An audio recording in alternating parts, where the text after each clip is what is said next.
नमस्कार, स्वागत है आप सभी का इंडिया न्यूज की डिजिटल प्लेटफॉर्म पे। झारखंड की बड़ी खबरों पर विस्तार से चर्चा करेंगे। मैं हूं प्रियांशी। झारखंड के 10,000 गांव होंगे उन्नत। बजट में युवाओं के लिए क्या क्या खास है, आपको बताएंगे। वित्त मंत्री निर्मला सीतारमण ने बजट प्रस्ताव में प्रधानमंत्री जनजातीय उन्नत ग्राम अभियान शुरू करने का ऐलान किया है। इसके जरिए देश के जनजातीय समुदायों की सामाजिक आर्थिक स्थिति में सुधार के लिए अभियान चलाया जाएगा। इस योजना के अंतर्गत आकांक्षी जिलों और जनजातीय बहुल गांवों में आदिवासी परिवारों के पूर्ण कवरेज के लिए कदम उठाए जाएंगे। राष्ट्रीय स्तर पर 63,000 गांवों में 5 करोड़ जनजातीय आबादी लाभान्वित होंगे। इस योजना का सीधा लाभ 32 जनजातीय समूह वाले आदिवासी बहुल झारखंड के 19 आकांक्षी जिलों के करीब 10,000 गाँवों को मिलेगा। 2011 की जनगणना के मुताबिक झारखंड में जनजातीय आबादी 86.45 लाख है। राज्य में 12,277 जनजातीय बहुल गांव हैं। यहाँ 19 आकांक्षी जिले हैं। इन जिलों की कुल आबादी 50% से अधिक जनजातीय आबादी वाले गांवों की संख्या करीब 10,000 है। नई योजना से देश के 63,000 गांवों की 5 करोड़ आबादी कवर होगी। इस लिहाज से झारखंड को 16% हिस्सा मिलने का अनुमान है। ऐसा होने पर आदिवासी बहुल क्षेत्रों में शिक्षा, स्वास्थ्य, पोषण, आय और संसाधनों का विकास, रोजगार के सरना मसना स्थल, कृषि आदि क्षेत्रों को में काम होगा। अब रुक करते हैं दूसरी खबर का। अगर सुविधाएं नहीं दे सकते तो बंद कर दो। झारखंड सरकार पर क्यों भड़का एचसी। झारखंड हाईकोर्ट ने रांची स्थित राज्य के सबसे बड़े सरकारी अस्पताल रिम्स में पर्याप्त बुनियादी ढांचा उपलब्ध न कराने पर मंगलवार को राज्य सरकार की खिंचाई करते हुए फटकार लगाई। कोर्ट ने कहा कि यदि सरकार रिम्स में जरूरी सुविधाएं और उपकरण उपलब्ध नहीं करा सकती है तो इसे बंद कर देना चाहिए। एक जनहित याचिका की सुनवाई करते हुए कोर्ट ने निजी अस्पतालों को लेकर भी कड़ी टिप्पणी की। खंडपीठ ने मौखिक टिप्पणी में कहा कि सरकार बार बार अपनी प्रतिबद्धताओं को पूरा करने में विफल रही है।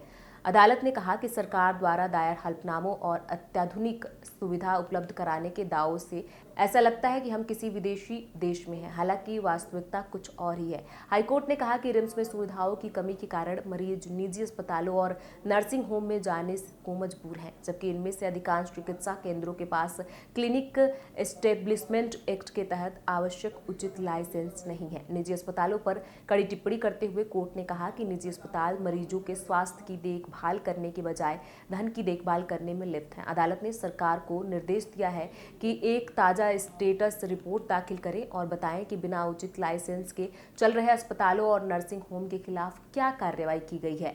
इस मामले की सुनवाई 15 दिन बाद फिर होगी। अब रुक करते अगली खबर का। मायके में दूसरे लड़के से था संबंध, शक में दरिंदा बना पति, पत्नी के साथ 3 साल की बेटी को भी नहीं छोड़ा।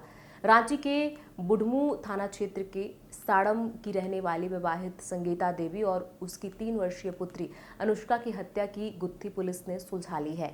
दूसरे युवक से अवैध संबंध के शक पर पति ने पत्नी की हत्या की। 3 साल की बेटी के सामने सभी घटना घटती रही, इसीलिए उसे भी मार दिया। बुढ़मू पुलिस ने विवाहित के पति डब्लू यादव को गिरफ्तार कर लिया है। पति ने पूछताछ में चौंकाने वाला खुलासा किया है। उसने पुलिस को बताया कि उसकी पत्नी का मायका कोटारी गांव में है। उसकी पत्नी कोटारी के एक युवक से बातचीत करती थी। उसे शक था कि पत्नी का उस युवक के साथ अवैध संबंध है। इसी कारण से वह रविवार को पत्नी और पुत्री को मायके से अपने घर लाया। रात में ही उसने पहले पत्नी को पीटा, उसके बाद उसका गला दबाकर हत्या कर दी। शव को साइकिल पर रखकर तालाब ले गया। साथ में 3 वर्षीय बच्ची अनुष्का को भी लेकर गया था। पत्नी का शव तालाब में फेंकने के बाद उसने पुत्री को जिंदा उसी तालाब में फेंक दिया। उससे उसकी भी मौत हो गई। आपको बता दें, आरोपी ने पुलिस को बताया कि अनुष्का के सामने पूरी घटना घटी थी, इसीलिए उसे शक था कि वह सभी को घटना के बारे में जानकारी दे देगी। घटना को अंजाम देने के बाद वह अपने घर चला गया। अब रुक करते अगली खबर का। इस सीजन पहली बार जमकर बरसे बादल। रांची समेत झारखंड के मध्य भाग, बोकारो, गुमला, हजारीबाग, खूंटी व रामगढ़ के अलावा दक्षिण भाग, पूर्वी सिंहभूम, पश्चिम सिंहभूम, सिमडेगा, सरायकेला, खरसावां में मंगलवार को भारी बारिश हो सकती है। इसको लेकर भारतीय मौसम विज्ञान केंद्र रांची के द्वारा येलो अलर्ट भी जारी किया गया है। दूसरी ओर रांची में सोमवार को सुबह में भी बादल छाए रहे और आंशिक बारिश हुई। इसके अलावा 24 जुलाई को दक्षिण भाग के अलावा पूर्वी भाग, देवघर, धनबाद, दुमका, गिरिडीह, गोंडा, जामताड़ा, पाकुड़, साहेबगंज के अलावा रांची व मध्य भाग में भारी बारिश की संभावनाएं हैं। 25 जुलाई को भी उत्तर पूर्वी भाग और दक्षिण पूर्वी भाग के झारखंड के कई जिलों के में चेतावनी अलर्ट जारी कर दिया गया। पिछले 24 घंटे के अंतराल पर कई स्थानों पर हल्के से मध्यम दर्जे की बारिश हुई। वहीं जमशेदपुर में सावन की पहली सोमवारी पर इस सीजन की झमाझम बारिश हुई।